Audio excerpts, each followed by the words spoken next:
वैसे जरूरी नहीं है, लेकिन वीडियो को लाइक या डिसलाइक कर दिया करें। मूवी का स्टार्ट 3 बिजनेसमैन को दिखाते हुए होता है जो किसी मीटिंग के लिए रेडी थे और मीटिंग में जाते ही एक आदमी अचानक से मर जाता है और उसी सिटी में एक ही टाइम पर काफी सारे लोग मारे जाते हैं जिनका आपस में कोई भी कनेक्शन नहीं होता। फिर शिकागो यूनिवर्सिटी में डॉक्टर जोश को दिखाया जाता है जो स्टूडेंट्स को साउंड वेव के बारे में बता रहे थे, जहाँ 2 आदमी उनके लेक्चर को इंटरप्ट करते हैं और उनको अपने साथ चलने के लिए इंसिस्ट करते हैं। जोश कंफ्यूज था कि ये लोग कौन है और वो जोश को कहाँ पर ले जा रहे हैं, लेकिन जोश को किसी चीज का आंसर नहीं दिया जाता और उसको एक प्लेन से वॉशिंगटन की एक फैसिलिटी में लेकर जाया जाता है, जहाँ उसे अपने बचपन का फ्रेंड सर्ज मिलता है। सर्ज एक न्यूक्लियर वॉर स्पेशलिस्ट था और उसे भी जोश की ही तरह अर्जेंटली यहाँ पर लाया गया था। उन दोनों को अब एक हॉल में भेजा जाता है जहाँ पर बहुत सारी डेड बॉडीज थी। यहाँ उनको आर्मी ऑफिसर्स वेलकम करते हैं। उन दोनों को बताया जाता है कि यहाँ सब लोगों की death same date even same time पर हुई और जरूर इन सब की डेथ का आपस में कोई खास कनेक्शन था। यहाँ वो साइंटिस्ट नोटिस करते हैं कि इन सब के दिलों में पेस मेकर है, यानी एक ऐसा इंस्ट्रूमेंट जिससे हार्ट बीट को आर्टिफिशियली कंट्रोल किया जाता है, जिसकी बंद होने से शायद उन सब लोगों की डेथ हो गई हो। तब जोश कहता है कि ऐसा भी पॉसिबल नहीं है कि सारे पेस मेकर एक ही टाइम पर बंद हो, लेकिन सर्च के अकॉर्डिंग ऐसा किसी इलेक्ट्रोमैग्नेटिक वेपन की वजह से हो सकता था, जिसके रिएक्शन से सारे पेस मेकर बंद हो गए होंगे और ऐसे ये सारे इंसान मर गए होंगे।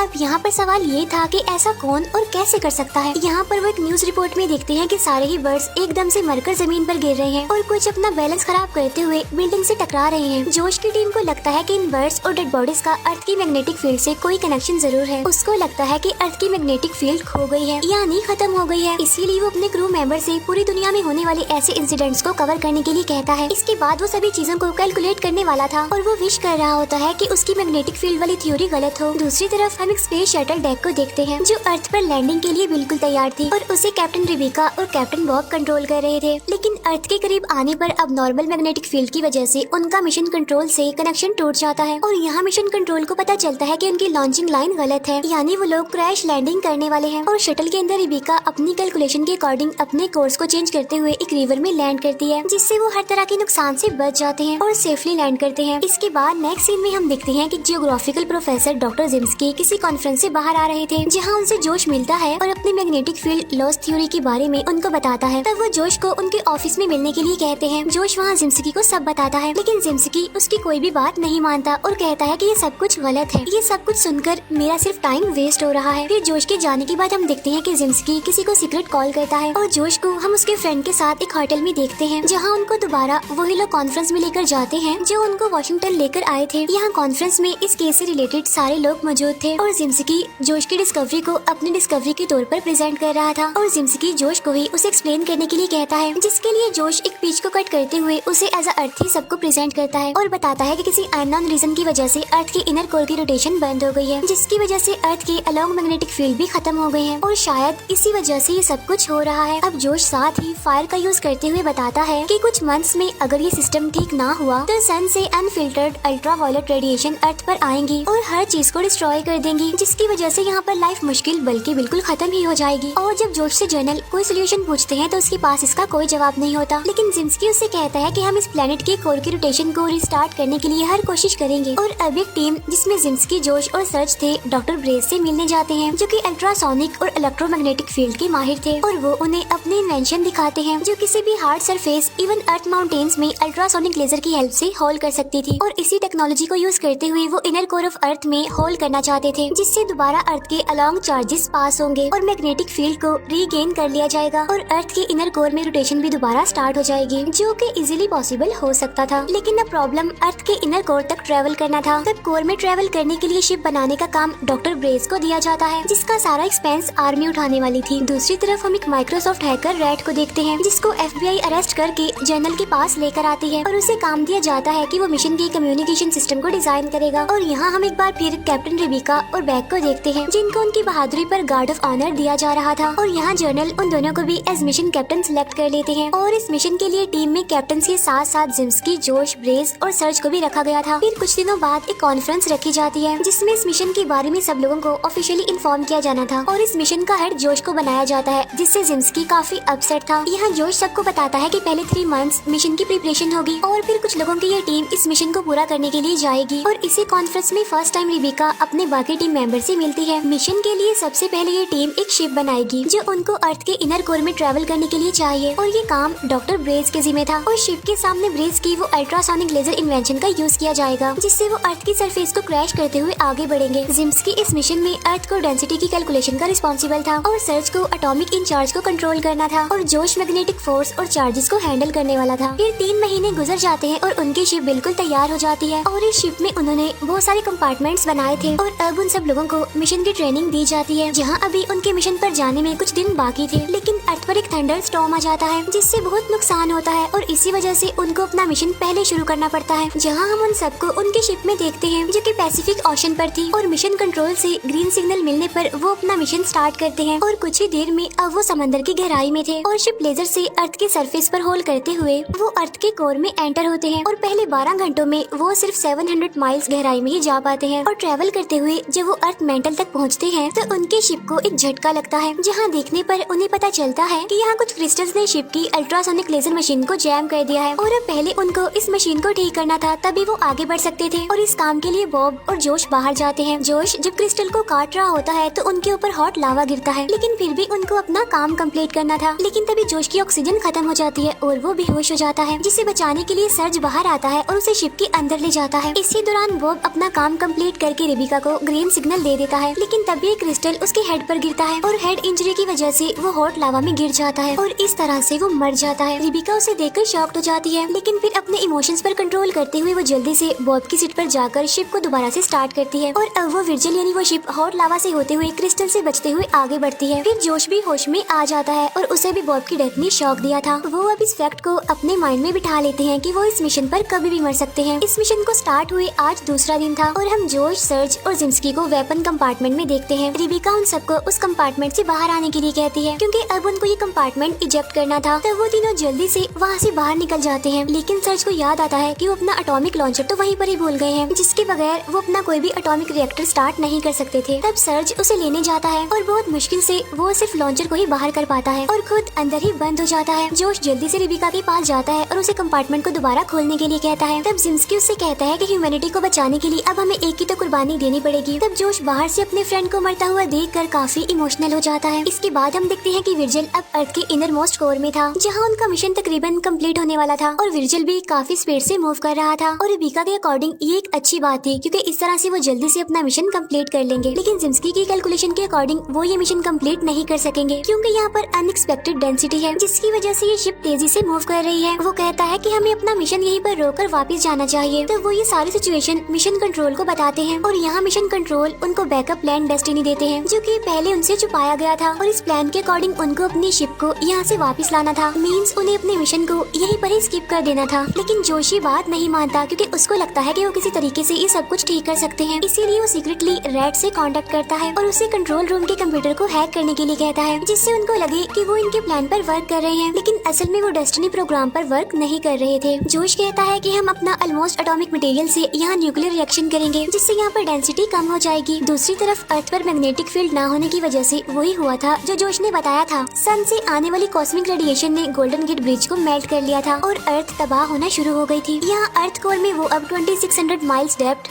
यानी इनर कोर में एक न्यूक्लियर रिएक्शन करने वाले थे, लेकिन ये काम इतना आसान नहीं था। ब्रेस कहता है कि इसके लिए शिप के गियर को मॉडिफाई करना पड़ेगा और तभी ब्रेस बताता है कि वो गियर ऐसे चेंबर में है जहाँ पर काफी ज्यादा हीट है। इन शॉर्ट जो वहाँ पर जाएगा वो मर जाएगा, तो इसीलिए वो तीनों साइंटिस्ट टास्क करते हैं जिसमें ब्रेस हारते हुए उसे अपनी फेट समझते हुए अपने ग्रुप मेंबर से गले मिलता है और एक खास सूट पहनकर उस चेंबर में चला जाता है। ये सूट उसे कुछ देर हीट से बचाता है जितनी देर में वो गियर चेंज कर लेता है, लेकिन फिर वो न्यूक्लियर रिएक्शन की वजह से मारा जाता है। उधर मिशन कंट्रोल को भी पता चल चुका था कि वो उनके प्लान को फॉलो नहीं कर रहे और उन्हें ये भी पता चल जाता है कि उनके कंप्यूटर सिस्टम को किसी ने हैक कर लिया है और वो सारे लोग डेस्टिनी मिशन पर वर्क नहीं कर रहे। यहाँ शिप में वो अपने 2 कंपार्टमेंट को एक्सप्लोर कर देते हैं जिससे डेंसिटी में कुछ फर्क पड़ता है। तीसरे कंपार्टमेंट में जिम्स्की फंस जाता है और जोश उसे बचाने की कोशिश करता है, लेकिन जिम्स्की उसे कहता है कि तुम यहाँ से बाहर चले जाओ और अब जोश तीसरे कंपार्टमेंट को भी इजेक्ट कर देता है जिससे उनका मिशन पूरा हो जाता है। यानी अर्थ को रोटेट करना स्टार्ट हो गया था, लेकिन शिप फ्यूल कम होने की वजह से रुक जाती है और अब रेबिका और जोश को अपनी जान बचाने के लिए स्ट्रगल करनी थी और यहाँ जोश को अर्थ को और लावा को एज अ फ्यूल यूज करने का आइडिया आता है और उसका आइडिया वर्क भी करता है। शिप रिस्टार्ट हो जाती है और वो बहुत तेजी से अर्थ सरफेस की तरफ मूव करने लगती है, लेकिन सरफेस पर आते ही अब उनकी शिप दोबारा बंद हो जाती है क्योंकि सरफेस पर नेचुरल हीट रिसोर्सेज भी कम हो गए थे और साथ साथ उनका सिस्टम कंट्रोल के साथ कांटेक्ट भी खत्म हो गया था और अब यहाँ उनके पास हेल्प का वेट करने के अलावा और कुछ भी नहीं था और उनको बहुत से शिप और हेलीकॉप्टर से रेस्क्यू कर लिया जाता है। अब यहाँ पर ये 2 लोग थे जो इस मिशन में सरवाइव कर गए थे। लास्ट सीन में हमें दिखाया जाता है कि रेड उस मिशन की वीडियो को इंटरनेट पर अपलोड कर देता है जिससे सब लोग जान सकें कि कैसे अर्थ और लोगों को बचाने के लिए बहुत सारे लोगों ने सेक्रीफाइस किया है और इसी के साथ ही मूवी यहीं पर एंड हो जाती है। Thank you for watching.